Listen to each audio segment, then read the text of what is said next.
I want to be part of that, right? And thirdly, siguro yung product. Alam naman natin, masarap talaga siya. Like the first time na tinry ko siya,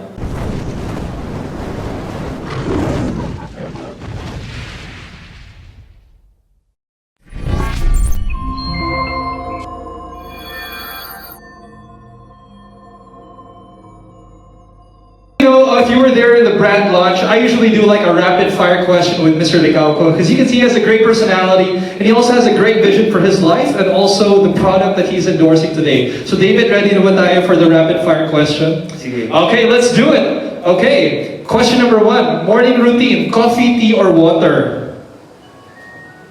Coffee. Coffee, alright. Superpower, flight, invisibility, or super strength?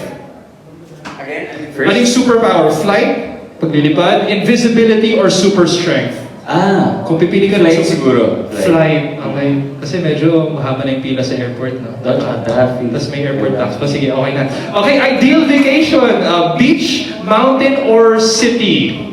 Mountain. Mountain, bundok, tapos chill taho, no? Chill taho. Pwede.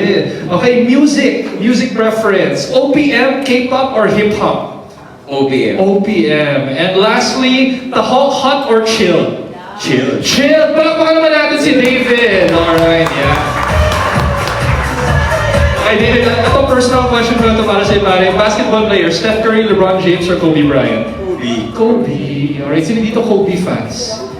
Yung gusto ko mga ladies din na basketball. Alright, one more time, ladies and gentlemen, a marvelous job to Sir Jude, the Five Some Company, and of course, Mr. David Licauco. Let's give them one roaring round of applause. Okay, well, as you know here in the whole story, this is not a concept, this is not all talk. You're gonna get to taste the product itself. So, are you guys ready to taste some chilled taho? Parang hindi. One more time, are you ready? Okay, sabihin nyo sa katabi nyo, bawal mag-diet. Pero healthy dapat, di ba? David, anong tagline natin sa healthy? Wala ba? Anong tagline natin, Sir Jude, sa chilled taho? Bakit hindi? Yung isa plant-based. Our tagline is your daily dose of protein, the Taho Story Way. It's your daily dose of protein, the Taho Story Way. So bawal liempo, bawal beef caldereta, bawal tinolang manok, chilled plant-based taho. Alright, can we give the audience and our media guests here some samples of the chilled taho? So ladies and gentlemen, we will resume back in a minute. We have some more cash prizes for you if you would like. I want you to get a taste of our chilled taho, and also we will open the floor for some questions to the media later. One more time, one big round of applause to Taho Story as we launch our new plant-based chilled taho product. Thank you, Jude. Thank you, David. Have the floor for some questions. Please state your affiliation and your question. Hindi mga copyright. Anyways, congratulations, good afternoon, Mr. Jude, David, and Charlie. And congratulations for Taho Story dahil nagkaroon sila ng chill Taho. Background lang, favorite namin itong Taho Story, especially nung na-try namin ng friend namin sa Robinson. Nasarap kami na ang ano lang namin, problem lang namin, hindi namin siya minsan madala sa iba't ibang part, kunwari sa vehicle, dahil ano siya, tawag dito, may ice cream. And happy ako na nagkaroon ng chill taho na on the go siya, tapos parang madadala mo siya kahit saan. So, yun, congratulations, and David, congratulations din. For Sir Charlie and Jude, why David Licauco pa rin yung pinili nyo as a brand ambassador ng Chill Taho? Ako, personally, saka parang representing yung board or yung team namin, no? Si David, no, parang pagkakilala pa namin sa kanya, talagang very aligned basketball. So kami, ang namin, ang core namin, basketball, team, unity, and then, at saka yung nakikita namin as entrep background ni David, no? So very aligned talaga siya sa ano yung gusto namin gawin sa Taho Story, and talagang visionary din si David. So, ayun, I think isa sa mga points bakit namin kinuha si David as partner niya. Okay. Si David actually, kasi the concept of chilled taho is for the healthy option eh. Kasi when we started Taho Story, as we all know, di ba, taho with ice cream.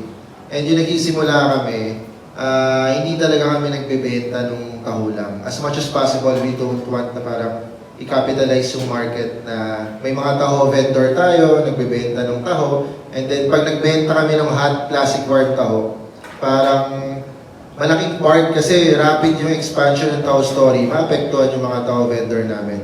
Pero the very reason kung bakit right now naglabas kami ng taho lang na walang ice cream, pero yun nga, no, we conceptualize is as healthy option.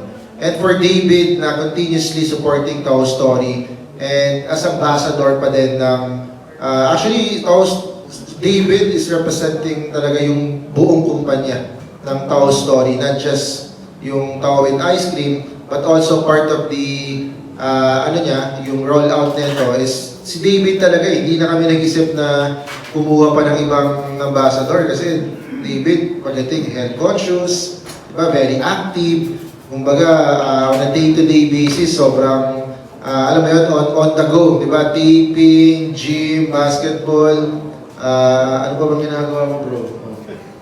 Ano ba ba? Sepak taklaw. Ano ba? Basta lahat ng activities, lahat ng sports ginagawa ni David eh. And for this product na Chill Taho, kahit saan pwede mo siya dalhin.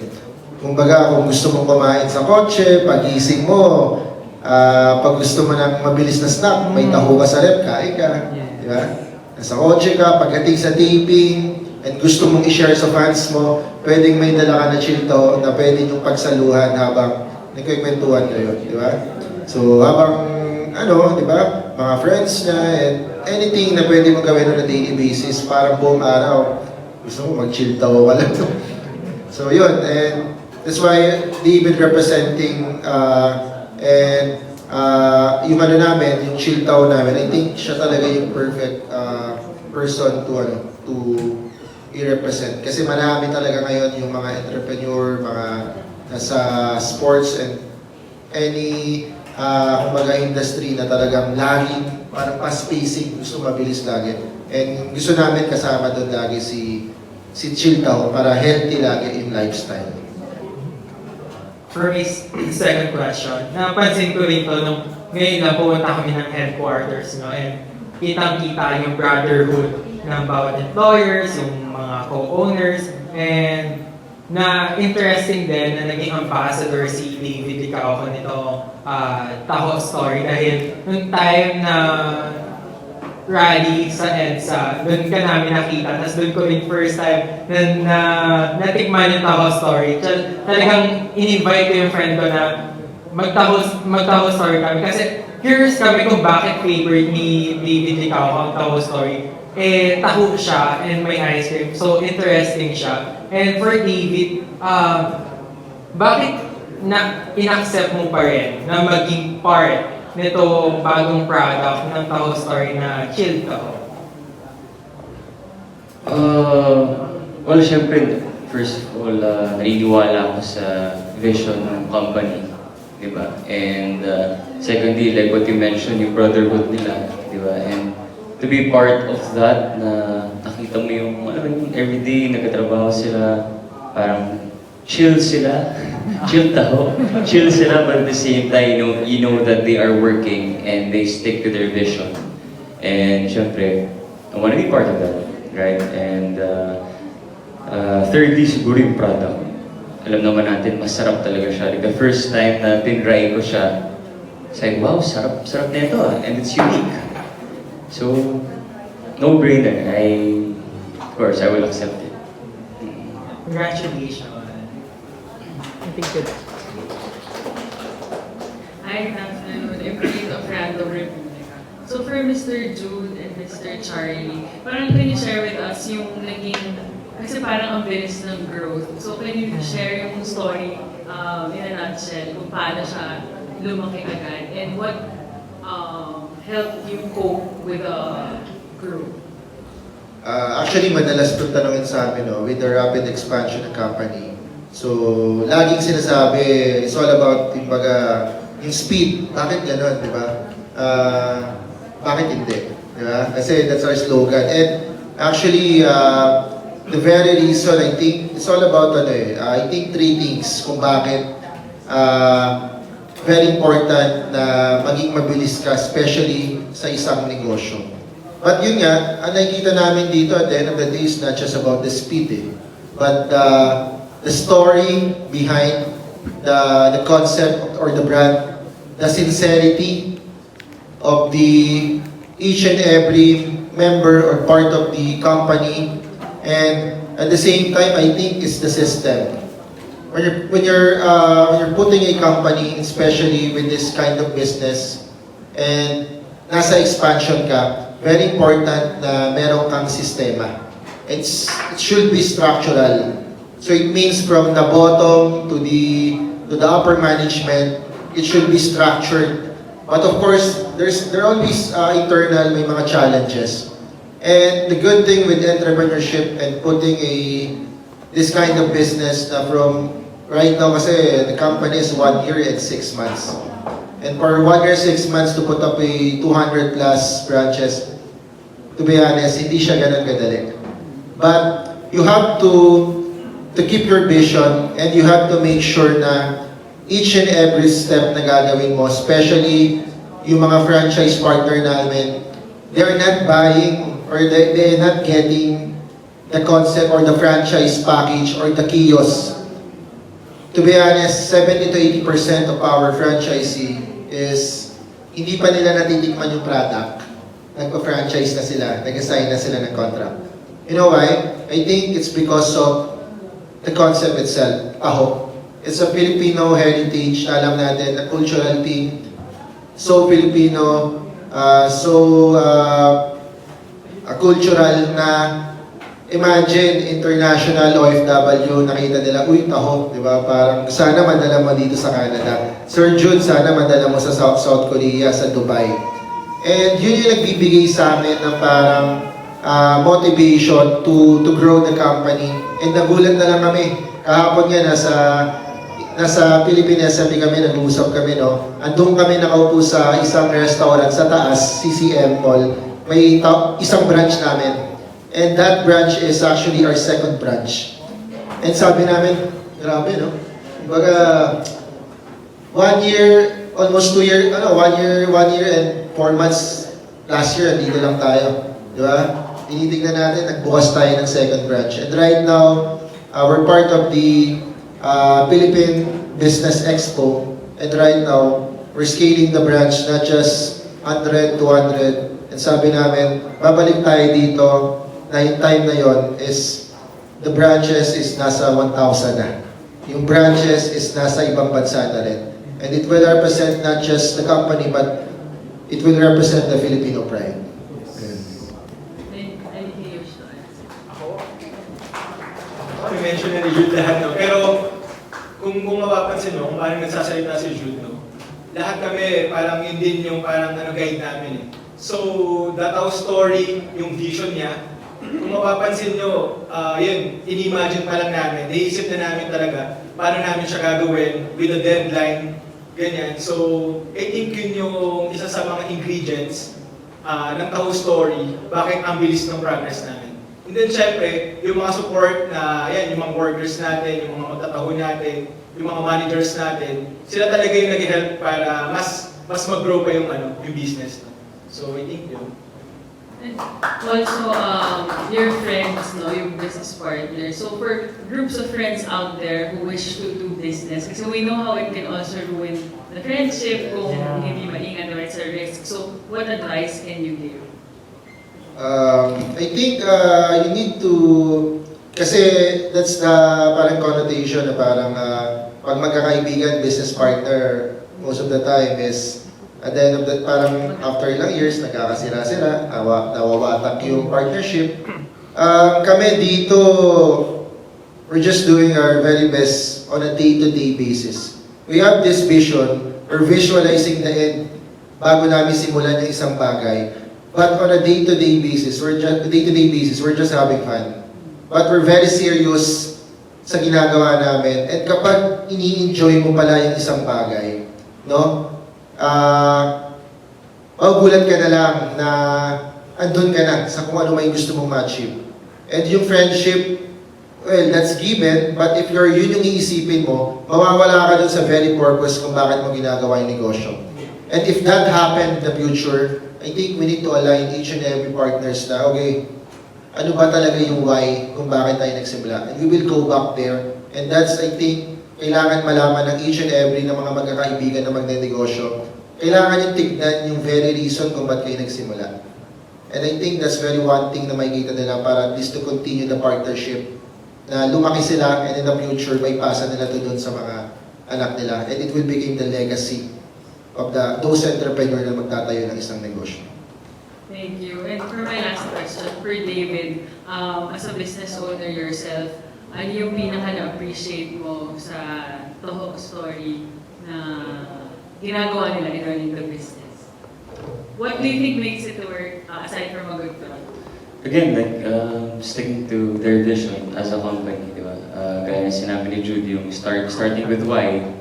And I think why is purpose. And if you stick to your why and you figure out how you will achieve your vision, then magagawa mo talaga yung vision mo, yung goal mo. Diba? Sa buhay, sa company, sa for example, sa ginagawa nyo, diba? Sa pag-media, pag-host, diba? So yun. And nakita ko na ang ganda talaga ng product. And the way they present yung product nila is very, alam na yung ginagawa nila. Kita ko na may structure, may sistema talaga yung buong negosyo. And again, like what he mentioned kanina, they're just having fun, you know. So I think in life, kapag minsan masyado mini-stress yung sarili mo, baka mas hindi mo ba ma-achieve yung gusto mo ma-achieve eh, di ba? Pag nag-basketball ka, ganun din, kapag nasa-stress ka, di ba? Pero kung yung pag maalala mo lang kung bakit mo ginagawa to, kung bakit ba ka nag-basketball, kasi I just wanna have fun, right? Like, parang babalikan mo yung bata ka. Then, mas maganda yung papakita mo. So, I guess, like, you know, na ganun sila yung traits nila sa pagiging negosyante, nakakatuwa. Thank you. Hello, I'm Raj from Cinema Bravo. Siguro curious lang ako, sir. Can you, para ikwento niyo sa amin, paano nabuo yung second product, tama? Bagong product. Paano, kwentuhan niyo kami. Yun, actually, si Taho story kasi is Taho with ice cream siya. Yeah. Ito nabanggit ko kanina. Ngayon, yung mga chilled taho namin, talagang for supply lang sa mga taho with ice cream. So basically, hindi kami talaga nagbebenta ng chilled taho. Pag may bumibili nga sa amin, parang, pwede pa kami bumili ng chilled taho nyo. Hindi namin binibenta kasi hindi siya branded. Of course, parang yung advocacy namin talaga is, as much as possible, wag tayo magbenta ng taho. Kasi, taho lang yung as in simple like this one, chilled taho. Kasi, kumbaga, mayroong mga magtataho vendor na baka maapektuhan kasi imagine, may nagmataho vendor, tapos imbis na bumili siya, ay, bibili na lang ako ng chilled taho sa mall. Diba? So, pero yun, as we continue our business, ang nakikita namin is, at the end of the day, very important na meron kang ibigay na bago sa mga customers. Kasi it's a lost opportunity for the company, but at the same time, is holding on to our advocacy na, okay, sige, ang goal natin ganito. Let's start with chilled taho. And then eventually, if we expanded more our company nationwide or in the future, let's put up a manufacturing facility on each and every location. And Taho Story, magbebenta na rin ng warm taho. And mga taho vendor yung kukunin namin, hindi mga franchisee, to capitalize the market and to give pangkabuhayan dun sa isang location. Actually, yun sana yung next question ko, kung paano nyo isusustain. Yes, kasi we have this plan, we have this vision, and I know, alam yung gusto namin puntahan. It's not just about a franchising or business sa mall. Kasi right now, imagine 89 branches of SM, we have 70 plus operating na. Konti na lang, ubus na, nawawala na kami ng location sa mall. Kaya sabi namin, okay, this time, we need to maximize our market, and marami naghahanap ng chilled taho lang na walang ice cream, something healthy. Especially yung mga vegan o yung gusto nila yung plant-based lang. Eventually, dahil nasa manufacturing, we will put up a corporation, new entity for manufacturing ng chilled taho and iba't ibang soya product. This time, our goal is to put up a concept na hindi kailangan magbayad ng franchise package. Yung mga magtataho, they will sell it. Kung ano magbenta nila, i-remit sa company. And then, parang simple, mga magtataho na nagbebenta sa kalsada. Madali po siyang gawin kasi based on our study, there's a lot of location in the Philippines na wala pong nagbebenta ng taho. It means you have a larger market. Pag pumunta ka ng Roa City or location na ganito, walang taho vendor dun. And para kang nagbenta o para kang merong angkas no, na parang nagbigay ka ng pangkabuhayan sa mga motorcycle, and this time, dun sa mga wala namang motorcycle, pwede ka sila magbenta ng taho. Diba? And with the help of the company, we will make sure na makakatulong tayo, makakabuhay ng pamilya, yung mga negosyo bubuksan natin in the future. Thank you. Siguro lastly na lang, ilang days, gusto mo malaman, ilang days tumatagal yung isang chilled taho? Parang ako, like gusto ko, in 7 days meron akong supply, every morning nakakainin ko. Pwede ba siya for... Yes, actually, 15 days yung shelf life niya. Ganun. Pero pag gusto mo 20 days, top 1 na siya. Gawa ka na sizzling top 1. Hindi, I mean, siya.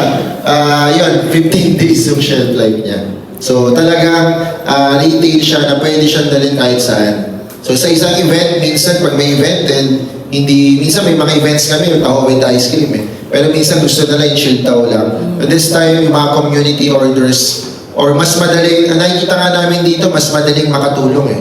Pag may mga calamities and we wanted to magbigay ng food or something, pwede kami magbigay ng chilled taho lang and ready, makakain na nila, healthy pa. And sa mga schools, sir? Yes, opo. So, we will have this advocacy talaga na kahit papano is makatulong yung company sa mga natin. Especially with mga bagyo ngayon, yung lindol, di ba? Minsan di sila naghahanap ng pera, they're looking for food na pwede nilang makain dito. So, doon namin nakita yung opportunity dito na pwedeng makatulong in a very simple way. Thank you. All right, we'd like to open the floor. Maybe other audience members would like to ask a question to our panel. Anyone else?